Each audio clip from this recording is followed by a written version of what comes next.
पुंडलिक वरदा हरी विठ्ठल श्री ज्ञानदेव तुकाराम पंढरीनाथ भगवान की जय। माऊली ज्ञानेश्वर महाराज की जय। जगद्गुरु तुकाराम महाराज की जय। कांक्षन्तः कर्मणां सिद्धिं यजन्त इह देवताः क्षिप्रं हि मानुषे लोके सिद्धिर्भवति कर्मजा। नमामि सद्गुरुं शान्तं सच्चिदानंद विग्रहं पूर्ण ब्रह्म परानन्दमीशमालन्दी वल्लभं। नमो सद्गुरु तुकया ज्ञानदीपा नमो सद्गुरु सच्चिदानंद रूपा नमो सद्गुरु भक्त कल्याण मूर्ति नमो सद्गुरु भास्करा पूर्ण कीर्ति। अखंड मंडलाकारं व्याप्तं येन चराचरं तत्पदं दर्शितं येन तस्मै श्री गुरवे नमः। जयांची केली स्मरण होय सकळ विद्यांचे अधिकरण तेची बंधू श्री चरण श्री गुरूंचे ते नमस्कारोनी आता। कांक्षन्तः कर्मणां सिद्धिं यजन्त इह देवताः क्षिप्रम ही मानुषे लोके सिद्धिर्भवती कर्मजा। ग्रंथराज ज्ञानेश्वरीच्या 4थ्या अध्यायाचा विचार आपण करतो आहोत आणि या 4थ्या अध्यायातील 12व्या क्रमांकाचा हा श्लोक आहे। या श्लोकाचा अन्वय आणि अर्थ एकदा आपण पाहूयात।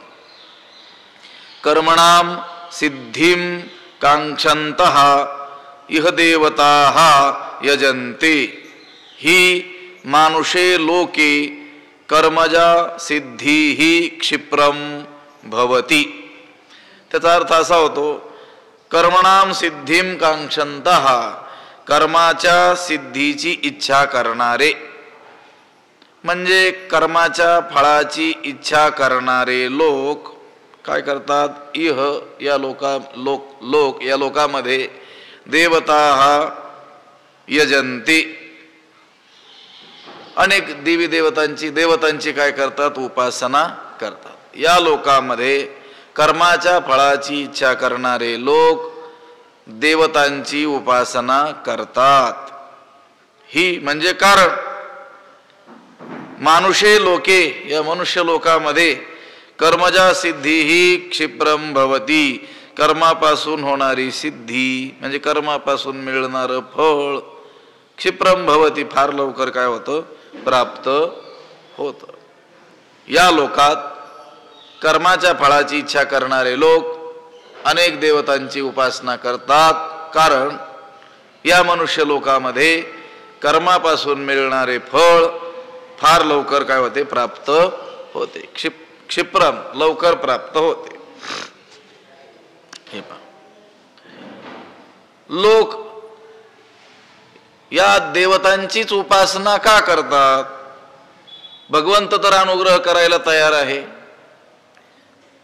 मग भगवंत अनुग्रह करायला तयार असताना किंवा त्याचा स्वभाव ये यथा माम प्रपद्यन्ते तांस तथैव भजाम्यहम असा असताना लोक मोक्षाचीच अपेक्षा धरून ज्ञान मार्गाने परमात्म्याचीच उपासना न करता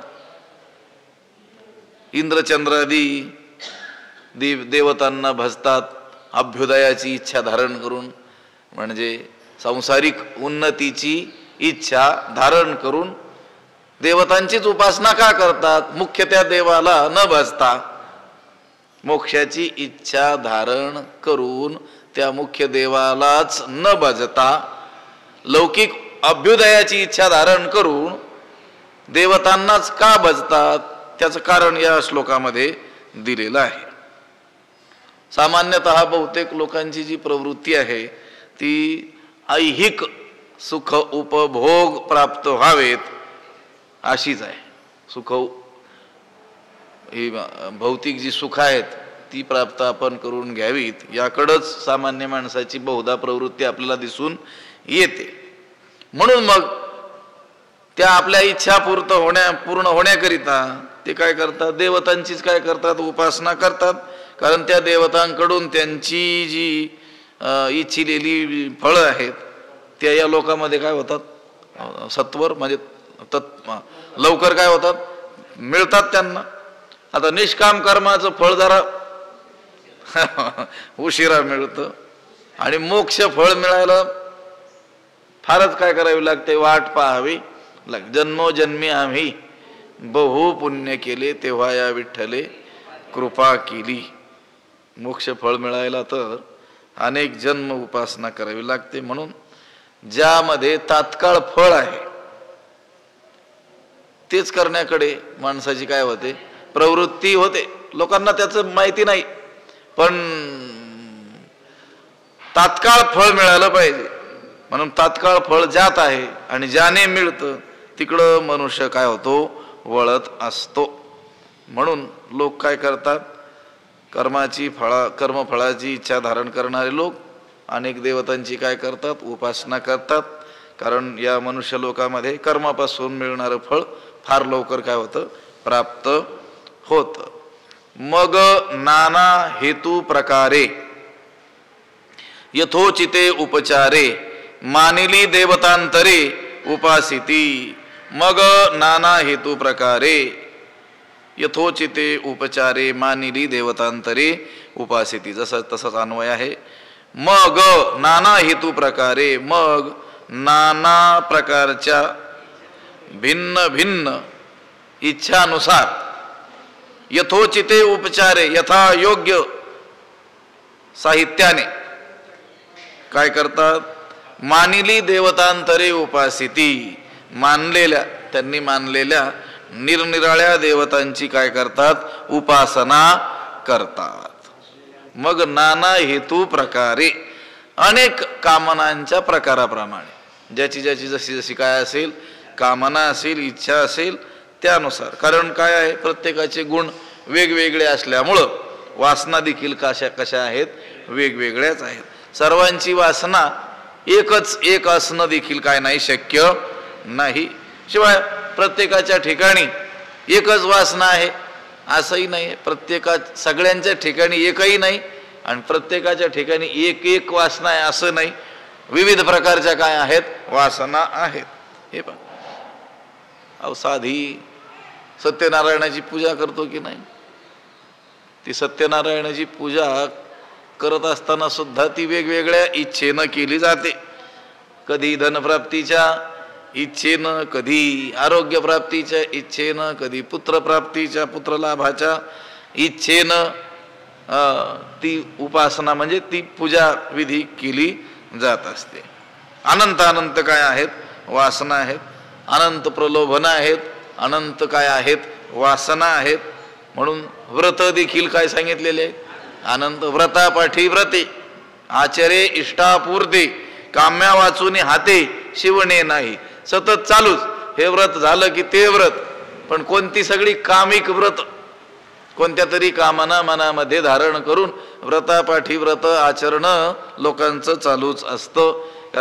कारण वासना इच्छा काय आहेत, अनंत आहेत. नाना हेतू प्रकारे यथोचिते उपचारे, यथोचित म्हणजे अनुरूप, यथायोग्य, ज्या देवताची पूजा जशी सांगितली असेल तशी. यथोचिते उपचारे, उपचार म्हणजे पूजा द्रव्य, त्या देवताची पूजा करण्याकरिता जे साहित्य काय केलेलं आहे, साधन सामुग्री सांगितलेली, त्या साधन सामुग्रीने योग्य असं विधिविधान जे सांगितलेलं आहे त्या विधिविधान पूर्वक आपापल्या आवडत्या देवाची काय करतात, आराधना उपासना करतात.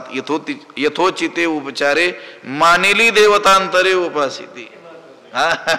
त्यांनी मानलेल्या देवतांची काय करतात, उपासना करतात. आता उदाहरणार्थ गणपती बाप्पाची उपासना करत असतील तर गणपतीला जे यथोचित उपचार काय, दुर्वा वाहतात. शंकराची उपासना करत असतील तर बेलपत्र वाहतात.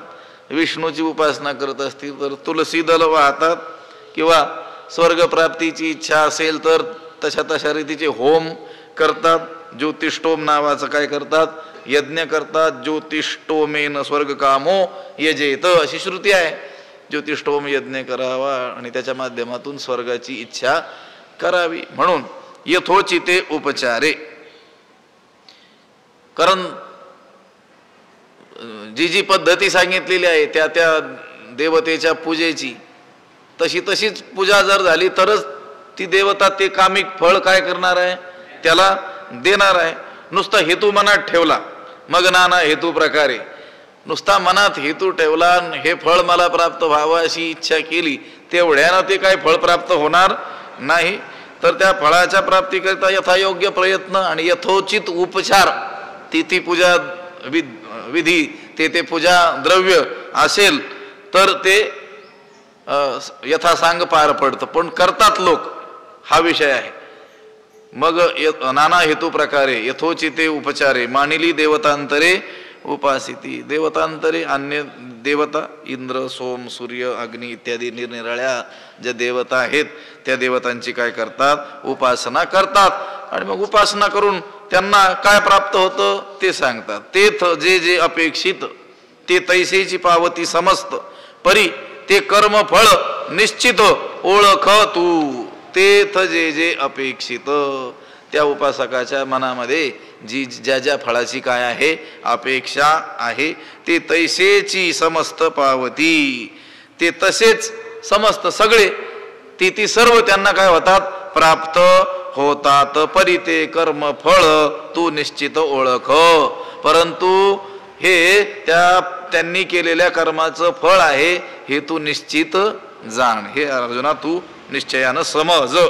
तेथ जे जे अपेक्षित ते तैसेची पावती समस्त. खात्री त्या उपासकाच्या मनात ज्या ज्या फळाची काय आहे अपेक्षा आहे, जी जी फळं त्यांना अपेक्षित असतात ती सर्व त्यांना काय होतात, प्राप्त होतात. ते तैसेची समस्त पावती, ते तसेच संपूर्ण फळं काय करतात, प्राप्त करून घेतात. परंतु ते कर्मफळ ते त्यांनी केलेल्या कर्माचं फळ आहे हे तू काय कर, निश्चित जाण. निश्चित म्हणजे खात्रीनं त्यांना जे फळ प्राप्त होतं ते त्यांच्या कर्माचंच फळ आहे असं तू निश्चितीने काय हो समजून घे. ज्या कर्माचं जे फळ म्हणून शास्त्रामध्ये काय केलेलं आहे, वर्णन केलेलं आहे की हे कर्म केलं की ह्या कर्माचं हे फळ काय होणार आहे, प्राप्त होणार आहे. असं जे शास्त्रात सांगितलेलं आहे ते कर्म यथायोग्य विधिविधान पूर्वक जर केलं तर त्याचं फळ निश्चितच काय होतं, प्राप्त होतच, मिळतच. भगवंत म्हणतो मी काय त्यांना माझ्या पदरचं फळ देत नाही. शास्त्रामध्ये काय केलं आहे, वर्णन केलेलं आहे, अशा अशा प्रकारचं फळाची इच्छा असेल तर अशा अशा प्रकारचे कर्म अशा रीतीनं करा. मग ती कर्म तशा रीतीनं केली की ती कर्मच त्यांना काय करतात, फळ देत. मी माझ्या पदरचं काही त्यांना देत नाही. ईश्वर हा जीवाच्या कर्मसापेक्ष संबंधानच काय करत असतो, फळ देत असतो. केवळ औपचारिक फलदाता तो आहे, फलदाता आहे, फळ देतो, पण जीवाच्या कर्माच्या सापेक्ष तो फळदाता आहे. त्यानं जसं कर्म केलं त्या कर्माचं जे फळ म्हणून सांगितलेलं आहे तेच फळ तो काय करतो, प्रदान करतो. तेवढंच करतो आणि तेच करतो आणि करतोच. नाही तर कर्म करून फळच मिळत नाही असंही होत नाही. किंवा कर्म केलं आणि त्या कर्माचं जे फळ म्हणून सांगितलं त्यापेक्षा अधिक फळ दिलं असंही होत नाही. किंवा कमी फळ दिलं देवानं असंही होत नाही. तो भलेही कर्मफलदाता आहे पण जीवाच्या कर्माच्या सापेक्षतेनं आहे. तो औपचारिक फक्त काय आहे, कर्माच्या फळाचा दाता आहे. आता कर्मानुसार फळ देणं हे काय आहे, ईश्वराचं काम आहे. कर्म हे स्वतः जड असल्यामुळं ते फळ नाही देऊ शकत. आपण कर्म केलं ते कर्म नष्ट होऊन गेलं, पण यानं काय कर्म केलेलं आहे हे ईश्वर लक्षात ठेवतो आणि त्या कर्माचं काय करतो, फळ देते. मीमांसक ईश्वर वगैरे काही मानत नाहीत. ते म्हणतात ते कर्मच स्वतः काय करत असतं, फळ देत असतात. कर्म जड आहे हे पूर्वमीमांसक मानतात की काय होतं, कर्मच काय करतं, फळ देत असतं. पण फळ देतो रे ईश्वर, जैसे ज्याचे कर्म तैसे फळ देतो रे ईश्वर. ईश्वर फळ देतो. कर्म जड असल्यामुळं ते फळ देऊ शकत नाही, फळ ईश्वर देतो. म्हणून तेथ जे जे अपेक्षित ते तैसेची पावती समस्त, परी ते कर्म फळ निश्चित ओळख तू. त्या उपासकाच्या मनामध्ये जी जी फळं अपेक्षित आहेत ती सर्व त्यांना प्राप्त होतात. परंतु त्यांनी केलेल्या कर्माचे ते फळ आहे हे तू निश्चित जाण. वाचोनी देते घेते आणिक निभ्रांत नाही सम्यक एथ कर्मची फळसूचक मनुष्य लोकी. वाचोनी आणिक देते घेते सम्यक निभ्रांत नाही एथ मनुष्य लोकी कर्माची फळसूचक. वाचोनी एरवी दुसरं कोणीही फळ देणार आणि घेणार मुळीच नाही, निसंशय निभ्रांत नाही आहे. म्हणजे दुसरं कोणीही फळ देणार आणि घेणार म्हणजे कर्माशिवाय दुसरं कोणीही फळ देणार आणि फळ घेणार मुळीच नाही आहे, निसंशय नाही आहे. ह्या मनुष्य लोकामध्ये मनुष्य लोकी एत मनुष्य लोकी कर्मची फळ सूचक. या मनुष्य लोकामध्ये कर्मच फळ देणार आहे. कर्मच फळ देणार आहे म्हणजे कर्म स्वतः देतं असं नाही, तर कर्मानेच फळ काय होतं प्राप्त होत असतं. म्हणजे कर्म प्रकरण जे आहे त्यामध्ये देते घेते आणिक निभ्रांत नाही सम्यक. देणारे आणि घेणारे. मनुष्याच्या उन्नतीला आणि मनुष्याच्या अवनतीला, त्याच्या उत्कर्षाला आणि अपकर्षाला जर कारण काही असेल तर त्यानं केलेलं कर्मच त्याला काय आहे कारण आहे. त्याचा उत्कर्ष झालेला असेल तरी देखील त्याने तशी कर्मे केली म्हणून त्याचा उत्कर्ष झाला, आणि त्याचा अपकर्ष अवनती जर झालेली असेल, पतन जर झालेलं असेल, त्या पतनाला कारण देखील त्यानं तशी केलेली काय आहेत कर्मेच आहेत. कर्माचा नियमच असा आहे की जसं करावं तसं बरं किंवा पेरलं तसं काय होतं उगवतं. हा काय आहे न्याय आहे. आणि या न्यायानं सत्कर्माचं फळ हे काय असणार आहे शुभ फळ असेल, आणि असत्कर्मे जर केली तर त्याची फळं कशी असतील अशुभ अशीच फळं असतील. मग या जन्मी केलेली असो अथवा अन्य जन्मी केलेली असो, व ती माणसाला भोगावीच लागतील. या जन्मात भोगावी लागतील नाहीतर अन्य जन्मात भोगावी लागतील, पण भोगावी लागतीलच लागतील. केले कर्म झाले तेची भोगा आले, उपजले मेले ऐसे किती. केलेली कर्मे भोगावीच लागतात, त्याच्याशिवाय सुटका नाही. अवश्यमेव भोक्तव्यम कृतम कर्म शुभाशुभम ना भुक्तम क्षीयते कर्म कल्पकोटी शतैरपी. अवश्यमेव अवश्यच कृतम कर्म केलेली कर्मे अवश्य भोगावीच लागतात. शुभाशुभ जशी केलेली असतील तशी त्याचं जे फळ म्हणून सांगितलेलं आहे ते भोगावंच लागतं. देव आपण होऊन कोणाला काही देत नाही आणि कोणाचं काही घेतही नाही, कारण तो सत्य संकल्पी आहे. त्यानं या जगताची जी उभारणी केलेली आहे ती सत्यावर उभारणी केलेली आहे. सृष्टी नियम म्हणा, कर्माचा कायदा म्हणा, कर्माचा नियम म्हणा, की असा आहे की कोणतंही कर्म केलं तर त्या कर्मानुरूप बरं वाईट फळ प्राप्त झाल्या वाचून राहत नाही. देवाला जर एखाद्याचं कल्याण करायचं असेल तर तो काय करतो त्याच्याकडून अगोदर चांगली कर्मे करून घेतो. सत्कर्म करण्याची काय करतो त्याला बुद्धी प्रदान करतो, बुद्धी देतो. तो मनुष्य सत्कर्मे करतो आणि मग त्या सत्कर्माचं फळ म्हणून त्याचं काय होतं कल्याण होतं.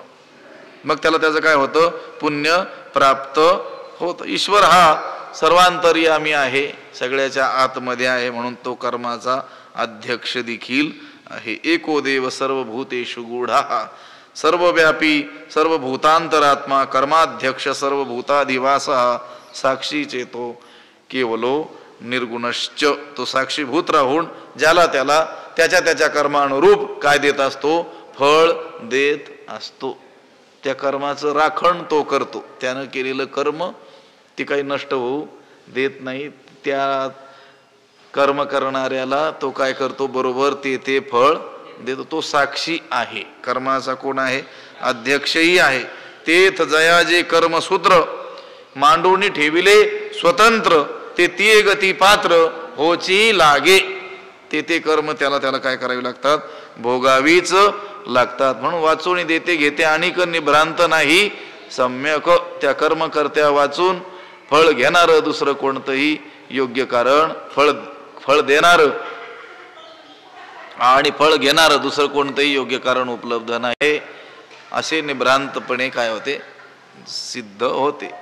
निभ्रांत वाचोनी देते घेते आणिक, निभ्रांत नाही सम्यक. इथ कर्मची फळसूचक मनुष्य लोकी. फळसूचक म्हणजे फळाचा बोध करून देणार. मनुष्य लोकी म्हणजे या मानव लोकामध्ये, या लोकामध्ये, या भूतलावरती मनुष्य लोक ही कर्मभूमी मानली जाते की नाही. इथं कर्माचं काय आहे, स्वातंत्र्य आहे मनुष्याला. वर्णाश्रमानुसार शास्त्रानं सांगितलेलं कर्म करण्यास पूर्ण काय आहे, मोकळी काय स्वातंत्र्य आहे. इतर लोकांतर म्हणा किंवा या लोकामध्ये मनुष्याला सोडून इतर योनी म्हणा, त्यांना भोगभूमी म्हणतात. लक्षात, भोग योनी आहेत, भोगभूमी आहेत. स्वर्गादी लोकांतर भोगभूमी आहेत आणि मानवेतर ज्या योनी आहेत त्या काय आहेत, नाही भोग योनी आहे. मनुष्य योनी फक्त काय आहे, कर्म योनी आहे. हे पशु काय पाप पुण्य जाणती, उत्तम मध्यम भोग भोगीती. फक्त उत्तम मध्यम जी भोग आहेत ती भोगावीत एवढंच त्यांना कळतं. ते काय पाप पुण्य जाणतात का, नाही जाणत. मनुष्य मात्र जाणतो आणि त्या रीतीने कर्मे करतो. हे पहा, मनुष्य लोकातूनच स्वर्गालाही जाता येतं, देवयोनीला प्राप्त होता येतं, किंवा मनुष्य लोकातूनच नरकालाही जाता येतं. तिर्यक योनीपासून स्थावरापर्यंत त्या अधोयोनीला काय होता येतं, प्राप्त होता येतं. किंवा पुन्हा पापपुण्य समान समी तैचं भोगी जे कर्मभूमी पुन्हा मनुष्यही होता येतं. किंवा ठरवलंच तर त्याला ब्रह्मप्राप्ती मोक्षप्राप्ती देखील करून घेता येते. शरीर आता इथे तैसे येण्याची शरीरा येणे सरे किंबहुना ये झारे चिरा पडे. तो जन्माभावरूप मोक्षाला देखील प्राप्त होऊ. जसं जंक्शन स्टेशन असतं, तिथून पूर्वेकडे पश्चिमेकडे सर्व कोणत्याही दिशांना जाणाऱ्या गाड्या आपल्याला मिळू शकतात. अगदी तसं हे हा लोक आहे. लक्षात, मनुष्य लोक. देव मनुष्य स्थावर यया नाव जगडंबर तरी हे तव प्रकार कर्म फळ. हे सगळे कर्माची काय आहेत, फळ आहेत. म्हणून मनुष्य लोकात ज्याचे त्याचे कर्म त्याला फलद्रूप होत असतं. हे मनुष्य लोक असा आहे की इथं ज्यानं त्यानं केलेली कर्म ज्याला त्याला भोगावीच लागतात. या पुढच्या काही ओव्या आहेत त्याच्यामध्ये काय केलेले आहेत, दृष्टांत देऊन ही गोष्ट सांगितलेली आहे की या मनुष्य लोकामध्ये जे केलेलं आहे ते भोगावंच लागतं. जैसे क्षेत्री जे पेरीजे ते वाचुनी आन न निपजे, का पाहिजे तेची देखीजे दर्पणाधारे. या ओवीमध्ये दोन दृष्टांत दिलेले आहेत. जैसे क्षेत्री जे पेरीजे ते वाचुनी आन न निपजे, का दर्पणाधारे पाहिजे तेची देखीजे. जैसे ज्याप्रमाणे क्षेत्री म्हणजे शेतामध्ये जे पेरीजे जे धान्य पेरावं, ज्याप्रमाणे शेतात जे पेरावं ते वाचून आन न निपजे, त्या वाचून दुसरं धान्य उत्पन्न हो म्हणजे उगवत नाही. जे पेरावं त्याच्या वाचून दुसरं उगवतच नाही, तेच उगवत. ज्वारी पेरली तर ज्वारीच उगवेल, ज्वारी वाचून दुसरं काही उगवेल का, मका येईल का, तिथं नाही येणार. जैसे क्षेत्री जे पेरीजे ते वाचून आन न निपजे, हे एक उदाहरण. किंवा का म्हणजे किंवा दर्पणाधारे पाहिजे तेची देखीजे, किंवा आरशामध्ये पाहावं तेच त्या आरशामध्ये आपल्याला दिसतं. ज्या आरशात पाहावं तेच त्या आरशाच्या उपाधीमुळे आपल्याला काय होतं, दिसतं. जैसे क्षेत्री जे पेरीजे, पेरीजे म्हणजे पेरावे. शेतात गहू पेरले तर काय होतील, गहूच उगवतील. बाजरी पेरली तर बाजरीच उगवेल. बर, जिरे पेरली तर जिरेच उगवतील. तुकोबाराय म्हणतात, पेरी कडू जिरे मागे अमृत फळे, अर्क वृक्षा केळे कैसे येती. हे पहा, कडू जिरे पेरली आणि अमृतासारखी गोड फळं प्राप्त व्हावी अशी इच्छा केली, जमेल का. बीज बोये बबूल का, आम कहा से खाय. कबीर महाराज म्हणतात, बीज लावलं कशाचं, बाभळीचं, आणि वाढवलं आणि मग म्हटलं आता आंबे आले की आमरस करून खाऊ. आम कहासे खाय, कसं काय खाता येतील आंबे. पेरी कडू जिरे मागे अमृत फळे. कडू जिरे पेरले आणि अमृत फळ प्राप्त व्हावीत अशी काय केली, इच्छा केली. अर्कवृक्षा केळे कैसे येतील, अर्कवृक्षाला केळीची फळं येतील का. बीज पेरून या त्याची घ्यावे फळ. जे बीज पेरावं तेच काय काय काय होतं, फळ प्राप्त. जैसे क्षेत्री जे पेरीजे ते वाचून आन न निपजे. ज्याप्रमाणे शेतात जे पेरावं तेच उगवतं, त्या वाचून दुसरं काही उगवतच नाही. का पाहिजे त्याची देखीजे दर्पणाधारे. दर्पणाधारे आरशाच्या सहाय्यानं. दर्पणाचा आधार म्हणजे दर्पण म्हणजे आरसा, आधार म्हणजे सहाय्य. आरशाचं सहाय्य आपण घेतलं. आरशात जर पाहिलं तर आरसा आपलं जसं रूप असेल तसंच रूप आपल्याला दाखवतो. नाक जर नकटा असेल तर त्या आरशावर रागावून उपयोग आहे का, नाही. जैसे तैसे दावी आरसा नकट्या कैसा पालटे. जसं त्याच्या पुढे येईल तसं त्याचंच प्रतिबिंब तो आरसा दाखवेल. दर्पणा न लगे एका ठाव नाही ज्याच्या नाका. दर्पणाशी नकटे लाज येतो कोबराय म्हणतात. दर्पणा पुढे जायला, आरशा पुढे जायला नकटा मनुष्य लाजतो, कारण तो आरसा काय करत असतो, जसं आहे तसं दाखवत, त्याच्या वाचून दुसरं दाखवत नाही. का पाहिजे त्याची देखीजे दर्पणाधारे. ही दोन उदाहरणं. आणखी एक उदाहरण देतील. ना तरी कडे या तळवटी जैसा आपुलाची बोल किरीटी. पडिसाद होऊनी उठी निमित्त योगे. ना तरी किरीटी जैसा कडे या तळवटी आपुलाची बोलू निमित्त योगे पडिसादू होऊनी उठी. ना तरी म्हणजे किंवा. अर्जुना आणखी एक उदाहरण. अर्जुना ही दोन उदाहरणं नसली लक्षात आली, जे पेरलं तेच उगवतं त्या वाचून दुसरं उगवत नाही, किंवा आरशात जे पाहावं तेच दिसतं, ही दोन उदाहरणं. किंवा किरीटी म्हणजे हे अर्जुना जैसा कडे या तळवटी, ज्याप्रमाणे कड्याच्या पायथ्याला, डोंगराच्या कड्याच्या पायथ्याला तळवटी आपुलाची बोलू, आपलाच शब्द निमित्त योगे म्हणजे आपण त्या कड्याच्या पायथ्याला, डोंगराच्या कड्याच्या पायथ्याला उभं राहून मोठ्यानं जर बोललो, ओरडलो, तर आपला जो शब्द आहे तो निमित्त योगे म्हणजे त्या कड्यावर आदळण्याच्या निमित्तानं काय होतो, पडिसादू होऊनी उठी, प्रतिध्वनीच्या रूपानं काय होतो, उमटतो.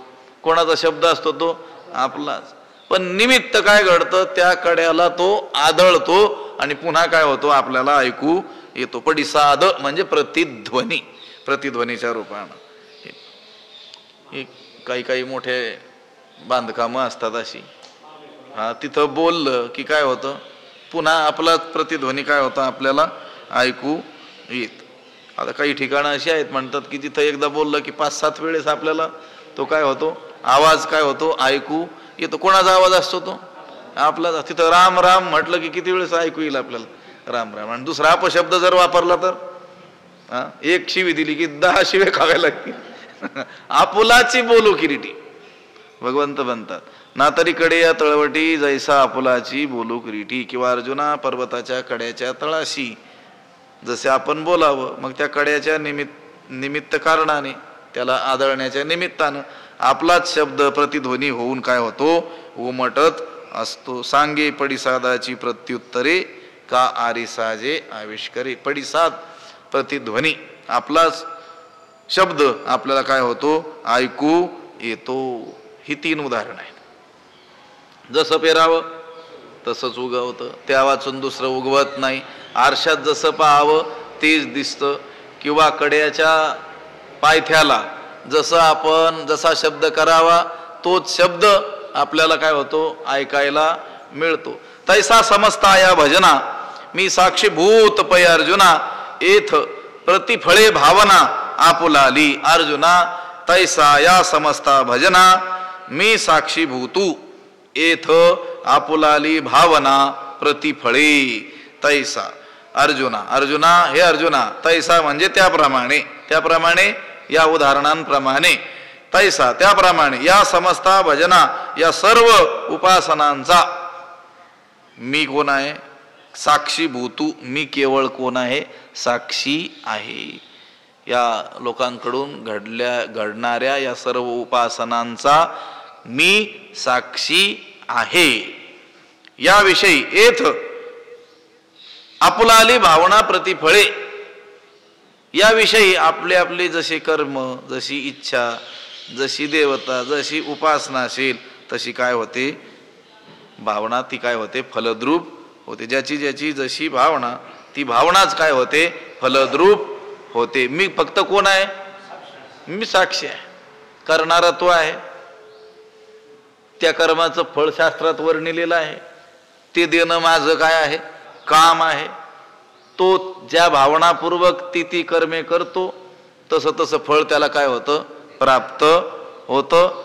खरी गोष्ट काय आहे? एत प्रतिफळे भावना आपुलाली, या ठिकाणी त्याची भावनाच काय करते? त्याला फळ देत असते. तैसा समजता या भजना मी साक्षीभूत उपय अर्जुना. भूतपय अर्जुना, साक्षीभूत म्हणजे साक्षी असलेला. साक्षी म्हणजे प्रकाशक, आधार. लौकिकामध्ये साक्षी या शब्दाचा अर्थ काय आहे? एखादी गोष्ट, एखादा व्यवहार, एखादी घटना प्रत्यक्ष पाहणारा आणि त्या घटनेची माहिती सांगणारा त्याला काय म्हणतात? साक्षी असं म्हणतात. परंतु शास्त्रीय भाषेमध्ये साक्षी शब्दाचा अर्थ प्रकाशक, आश्रय, आधार, सत्ता असा आहे. त्या कर्माचा तो कोण आहे? प्रकाशक आहे. त्या कर्माचा कोण आहे? आधार आहे, आश्रय आहे. असा त्या साक्षी शब्दाचा काय आहे? अर्थ आहे. जगामध्ये जेवढ्या काही म्हणून क्रिया किंवा उपासना होतात त्याला परमात्मा हा केवळ काय आहे? साक्षीभूत आहे. म्हणजे त्याच्या सत्तेवर या सगळ्या उपासना क्रिया घडत असतात आणि त्याची फळे त्यांना प्राप्त होतात. दिव्याच्या व्यवहारात, दिव्याच्या प्रकाशात व्यवहार घडतो की नाही? दीपू ठेविला परिवरी, कवणा ते नियमी ना निवारी, आणि कवण कवणीय व्यापारी राहटे तेही नेणे. हे पहा, दिव्याच्याच उजेडामध्ये क्रिया घडते, पण तो दिवा तुम्ही हे काम करा असंही सांगत नाही. कवना ते नियमी म्हणजे कोणाचं नियमन करतो, हे कर असंही म्हणत नाही. किंवा एखादा चुकीचा करत असेल त्या प्रकाशाच्या सहाय्याने, ना निवारी तू करू नकोस असंही म्हणत नाही. आणि कवण कवणी व्यापारी राहटे तेही नेणे, आणि कोण कोणत्या व्यापारात रत आहे हेही तो जाणत नाही. पण त्याच्या उजेडा वाचून होत नाही.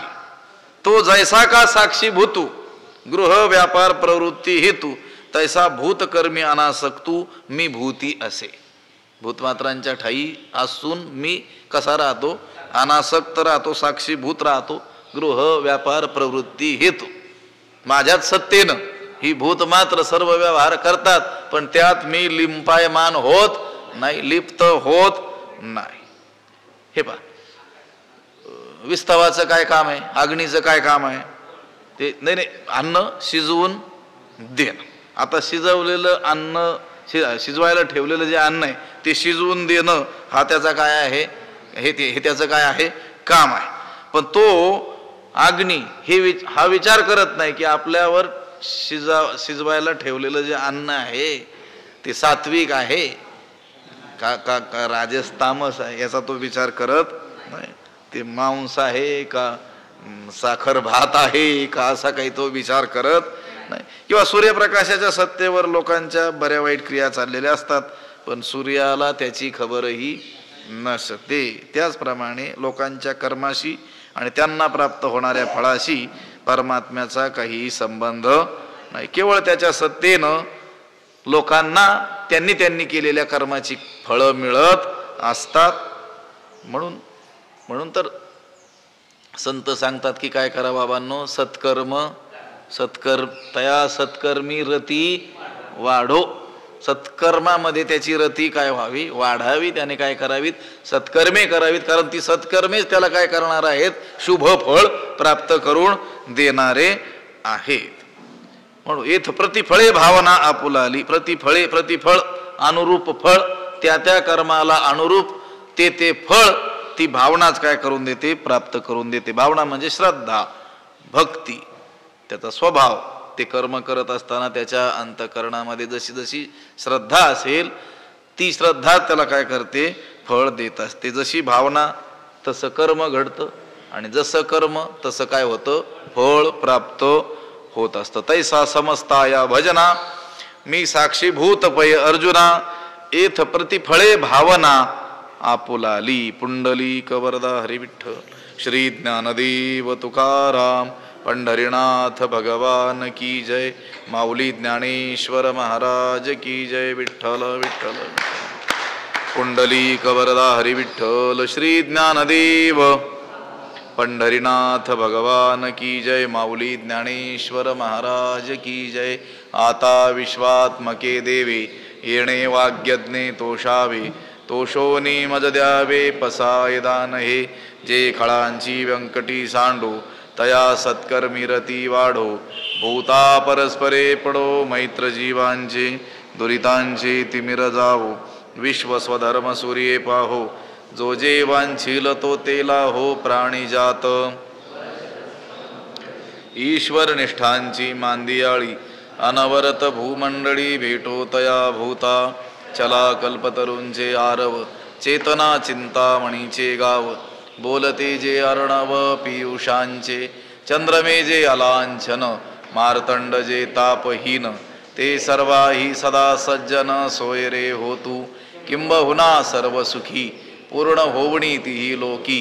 भजिजो आदि पुरुखी अखंडित आणि ग्रंथोपजीविये विशेषी लोकी ये. दृष्टा दृष्ट विजय होवावेजी एथ म्हणे श्री विश्वेश्वरावो. हा होईल दान पसावो. येणे वरे ज्ञानदेवो सुखिया झाला. येणे वरे ज्ञानदेवो सुखिया झाला. येणे वरे ज्ञानदेवो सुखिया झाला. पुंडलिक वरदा हरिविठ्ठल. श्री ज्ञानदेव तुकाराम पंढरीनाथ भगवान की जय. माऊली ज्ञानेश्वर महाराज की जय. जगद्गुरु तुकाराम महाराज की. शांती ब्रह्म एकनाथ महाराज की. सद्गुरु बंशी महाराज. सद्गुरु जोग महाराज की जय.